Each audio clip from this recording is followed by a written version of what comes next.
Naquele tempo, João Batista, estando na prisão, ouviu falar das obras de Jesus, das obras de Cristo, e mandou alguns discípulos para lhe perguntar: És tu aquele que há de vir, ou devemos esperar outro? E Jesus respondeu-lhes: Ide contar a João o que estás ouvindo e vendo. Os cegos recobram a vista, os paralíticos andam, os leprosos são purificados, os surdos ouvem, os mortos ressuscitam, e aos pobres é anunciado o Evangelho. E bem-aventurado quem não se escandalizar por causa de mim. Enquanto os enviados se afastavam, Jesus começou a falar às multidões sobre João. Que fostes ver no deserto? Um caniço agitado pelo vento? Mas que fostes ver um homem vestido de roupas finas?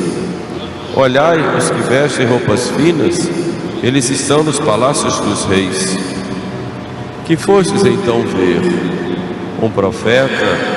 Sim, eu vos digo, e muito mais que profeta. Este é de quem está escrito: Eis que envio o meu mensageiro à tua frente para preparar o teu caminho adiante de ti.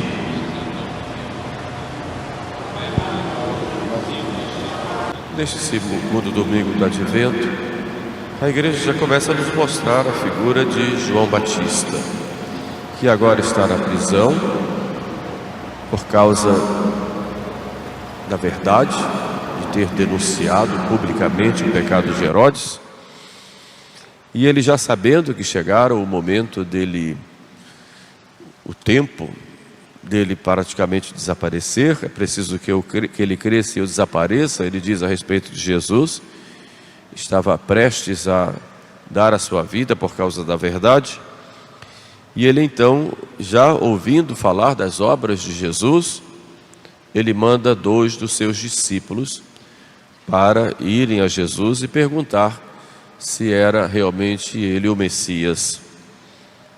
Alguns discutem se sabia ou não que era o Messias, mas analisando e estudando os Santos Padres, a gente vê que João sabia que Jesus era o Messias, mas manda 2 dos seus discípulos, 2 o número mínimo para as testemunhas naquela época, para que eles próprios pudessem ver.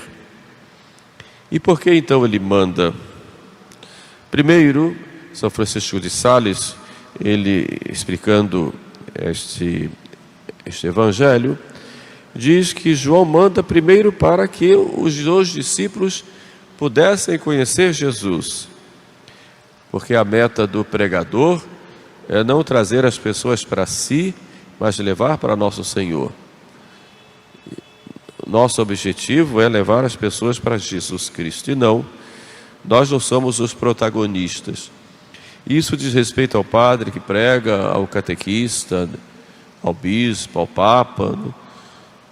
Nosso objetivo é levar todos os fiéis a Jesus.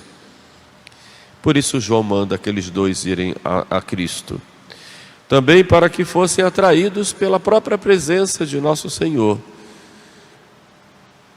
Aqui vem à mente quando os judeus, os fariseus, mandaram 2 também irem lá para espionar Jesus, para pegarem Jesus em alguma palavra, e eles saíram dali admirados e diziam: não temos que falar nada dele, porque tudo que ele fez bem, e ninguém jamais falou como este homem fala. Este foi o testemunho daqueles que foram como espiões dos fariseus, porque a própria presença de Jesus atrai, e é exatamente por isso que João manda os 2 irem a Jesus, para serem atraídos por ele, e sendo atraídos por ele, pudessem levar esta atração aos outros discípulos. E por fim, para que eles não se apegassem a João, e sim se apegassem a Jesus. Como disse, ele é o protagonista. São Mateus coloca esse evangelho, narrando exatamente a ida desses 2 discípulos a Jesus, para mostrar de modo mais profundo este grande mistério, que é o mistério de Cristo, e para que pudessem aqueles 2 discípulos e nós recebermos a misericórdia de nosso Senhor. Vemos lá João no cárcere. João está prestes a ser morto. Se olhamos a pregação de João e a de Jesus, nós vemos uma grande diferença. A pregação de João era uma pregação muito dura, muito rigorosa e muito exigente. E tinha que ser, ele era o profeta que estava aí encerrando o Antigo Testamento para começar o Novo. Na pregação de João ele dizia muito firme: o machado está posto à raiz das árvores. Aquela árvore que não der bom fruto será cortada e lançada ao fogo. Aquela que der bom fruto, o Pai cuidará para que dê mais fruto ainda. Com relação ao Messias, João dizia: ele virá com a pá para separar a palha do grão e sacudirá. E aos fariseus, sobretudo, ele chama de raça de víboras. Quem vos ensinou a fugir da ira que vos ameaça? Fazei, pois, dignos frutos de penitência, e não comeceis a dizer: temos Abraão por pai, porque Deus pode fazer destas pedras muitos filhos de Abraão. Era uma pregação clara, verdadeira, e era uma pregação para sacudir aquele povo, e muita gente realmente se converteu e pedia o batismo, que era um batismo de penitência, em preparação para o batismo que Jesus vinha trazer. Era uma pregação muito dura, uma pregação que enfatizava a justiça de Deus diante do pecador. Agora vemos Jesus fazer uma outra pregação, que é, digamos, a segunda fase.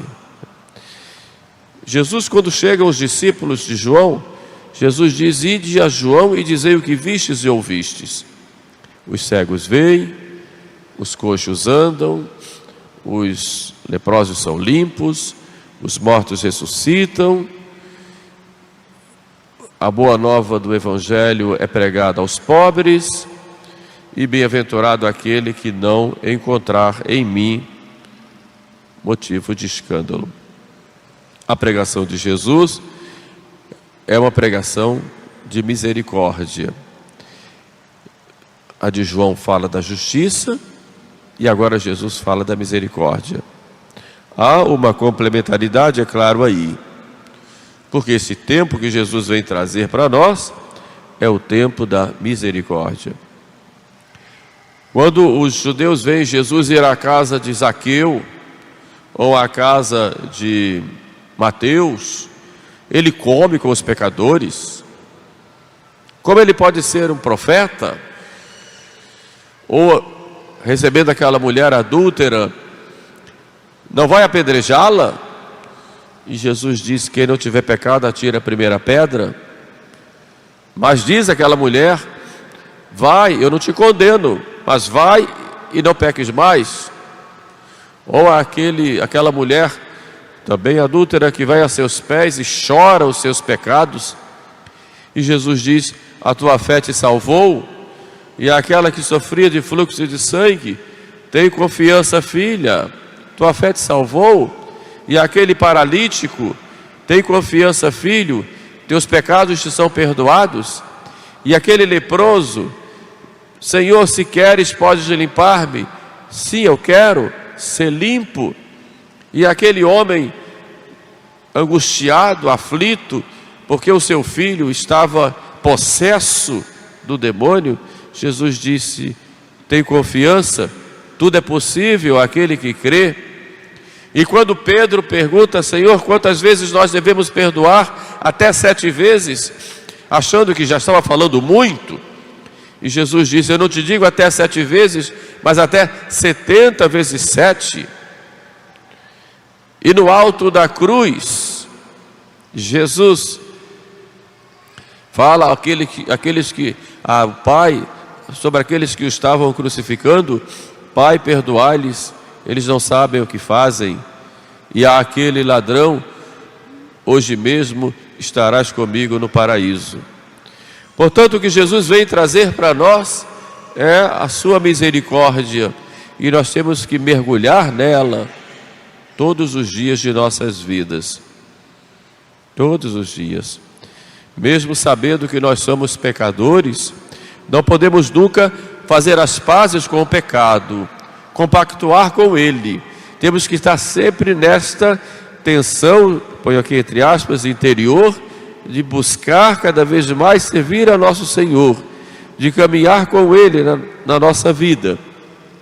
Porém, se cairmos, não vamos nos desesperar, vamos confiar. Ele é o Senhor da misericórdia. E esse tempo em que nós estamos vivendo agora é o tempo da misericórdia. O tempo da justiça virá também, porque Ele virá como justo juiz para julgar os vivos e os mortos.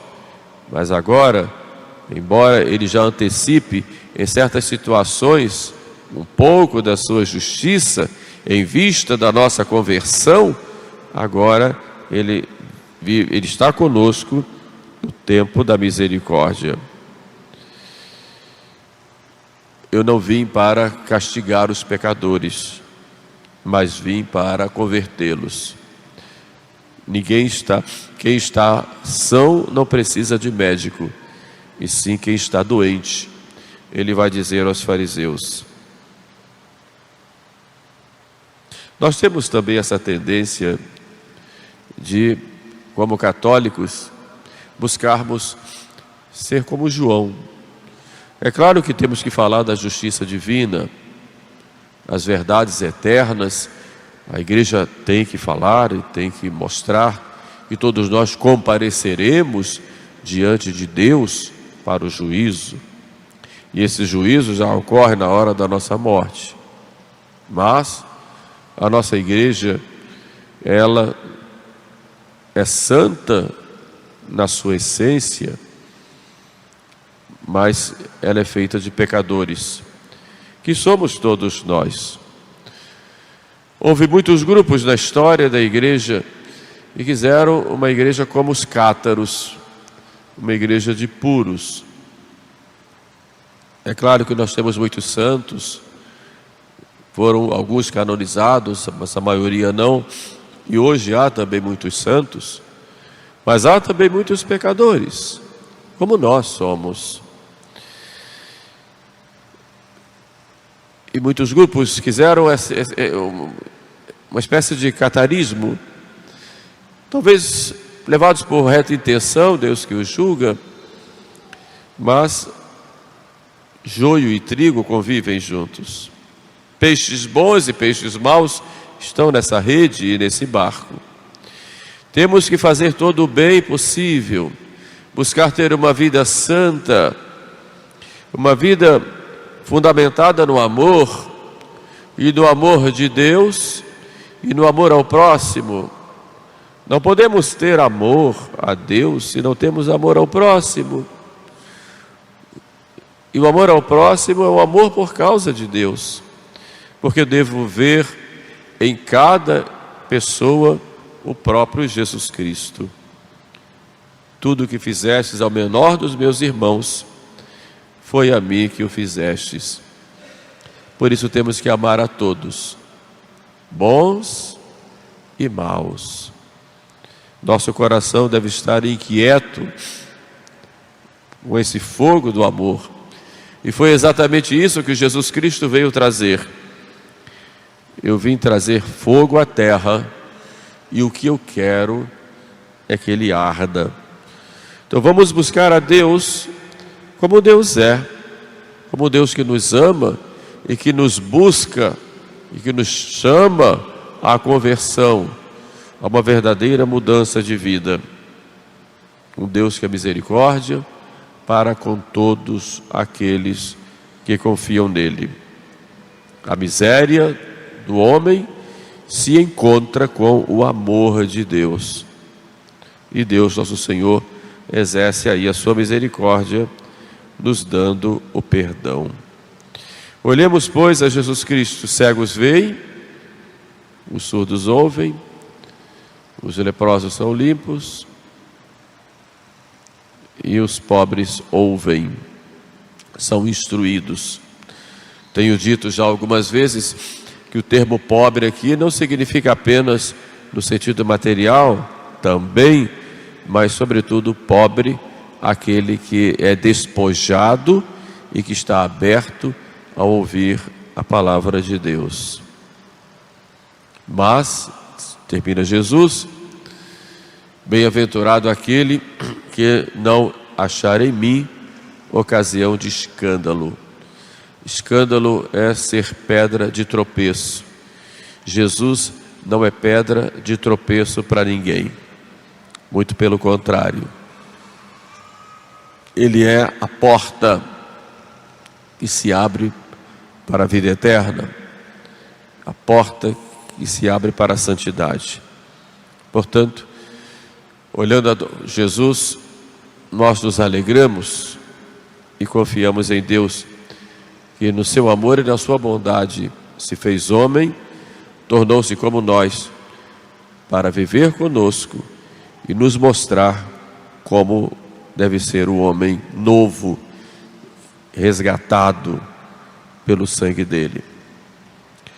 Peçamos, pois, a Nossa Senhora que nos dê a graça de vivermos como seu Filho, na bondade, no perdão, na misericórdia, também na justiça, àquele que é encarregado de fazê-la nesse tempo, mas Deus Nosso Senhor nos dê a graça, sobretudo, de amar, porque é o amor que Deus busca em cada um de nós. Ama et fac quod vis, diz Santo Agostinho. Ama e faz o que queres. E quando falamos do amor, abominamos necessariamente o pecado, porque o pecado é o contrário do amor. Louvado seja nosso Senhor Jesus Cristo. Uma coisa interessante que acontece na vida do pregador, quando a gente acaba de fazer homilia, depois vem as ideias e as meditações. Eu devia ter dito isso, eu devia ter dito aquilo, fica aquela confusão na cabeça. Mas como a gente sabe que as almas muitas vezes se perdem por ignorância, porque não conhecem, então eu queria esclarecer algo, um acréscimo àquilo que eu falei durante a homilia. Primeiro, quando nós falamos da misericórdia, sobretudo nesse tempo do Advento, também no tempo da Quaresma nós falamos, exatamente a igreja coloca esse tema para levar os fiéis à conversão e uma grande confiança no amor, na bondade de Deus, para que ninguém se desespere diante do horror dos seus pecados e que realmente mergulhe nesse oceano de misericórdia de Deus, que nos manda seu Filho porque nos ama e porque quer nos atrair. Eu, quando for elevado à cruz, atrairei todos a mim. Mas misericórdia, ela caminha junto com justiça. Então a igreja, ela é a igreja de misericórdia, mas ao exercer a misericórdia, a igreja também exerce a justiça e deve exercer. Talvez seja por causa dessa falha nesse ponto, que muitas coisas têm acontecido hoje, no campo da doutrina, no campo da moral. Então, realmente a igreja tem que exercer a justiça. E o exercício da justiça na igreja é um ato de misericórdia. Porque a pena que se dá na igreja, quando a igreja exerce justiça, chamada de pena canônica, ela não tem um objetivo de vingar. Aliás, o Código Antigo falava em pena vindicativa. Mas o objetivo não é vingar, é curar. O Código Novo já usa o termo pena expiatória, no lugar da antiga vindicativa, exatamente como uma forma de expiar o pecado para que a pessoa se converta. A própria excomunhão que se dá, a suspensão, o interdito, são penas chamadas de medicinais, exatamente para levar a pessoa à conversão. Esse é o primeiro objetivo, a pessoa se converter, deixar o seu estado de pecado, porque pode se condenar se continuar dessa forma. Além disso, né, quando a igreja exerce a justiça, exerce para estabelecer a ordem que foi quebrada por aquele delito que foi cometido, por aquela falta grave, né? E também como uma reparação, né, da própria justiça que foi infringida pelo ato delituoso. Então a igreja, quando exerce a sua misericórdia, ela não significa que ela passa a mão, isso é o correto, né? A mão por cima de todos e fica tudo muito bem. Tem certos delitos, né? Certos delitos que tem sempre uma pena agregada a ele, por isso se chama de delito, exatamente porque cria, né, na igreja uma situação de ofensa não só a Deus, mas ofensa também à própria igreja. Por isso a igreja cuida para que, é uma coisa muito grave, cuida para que a ordem seja estabelecida e que a pessoa se converta. E a pessoa recebe uma pena exatamente como o fruto de uma situação que ela própria criou com o seu ato delituoso. Então, quando a igreja fala de misericórdia, isso não quer dizer que pode fazer tudo, que está tudo muito bem. Não. É preciso reparar o que fez, né? E, lógico, quando há o arrependimento, a igreja acolhe o confessionário, tem o perdão. Agora, existem certas faltas que têm uma dimensão muito maior, aí a igreja anexa a estas faltas uma pena própria, que pode ser uma pena medicinal, como são as censuras, excomunhão, por exemplo, que é a máxima, como pode ser uma pena expiatória, como uma maneira de reparar, mas tudo com o objetivo de levar à conversão daquela pessoa que caiu naquela situação. Explico isso para quê? Para esclarecer que hoje se fala muito em misericórdia, muita misericórdia. Por causa da misericórdia se passa muito por cima dos erros. E fica tudo muito bem, ninguém faz nada, né? Tudo muito bem. A igreja é misericordiosa, claro que é. Mas a punição é um ato de misericórdia. Quando um pai pune o filho, por exemplo, é um ato de misericórdia para o filho poder se emendar, né? E assim também faz a nossa mãe igreja. Então só esse esclarecimento, para não parecer que eu sou liberal, que aceito tudo. Não, né? Não é assim. O que é certo, o que é errado, e preciso acertar. Vai e não peques mais, disse Jesus para aquela mulher que iria ser apedrejada, né? Quer dizer que vai e continue pecando, né? Então um ato de misericórdia também exige a aplicação da justiça, tanto quanto é possível aqui na terra. Tá bom? Esse fato é bom esclarecer, para a gente não ficar com ideias erradas aí, como muitos, né? Pode comungar à vontade, né? Pode fazer o que quiser, que está tudo muito bem, né? Hoje falam, por exemplo, a comunhão das pessoas de segunda união, terceira união. Vivem lá, estão amaziados, estão vivendo em adultério, uma vida irregular, precisam se converter. Pode vir, pode receber a Eucaristia, etc. Está tudo muito bem, a igreja misericordiosa. Isso é mau entendimento da misericórdia. Porque o fato de dizer você não pode participar da Eucaristia enquanto você não acertar a sua vida é um ato de justiça, que é um ato também de misericórdia, para levar a pessoa a dizer, espera aí, eu tenho que pensar como eu estou agindo. E assim tudo, né? A igreja tem esse cuidado, né? Quando pune, porque é misericordiosa.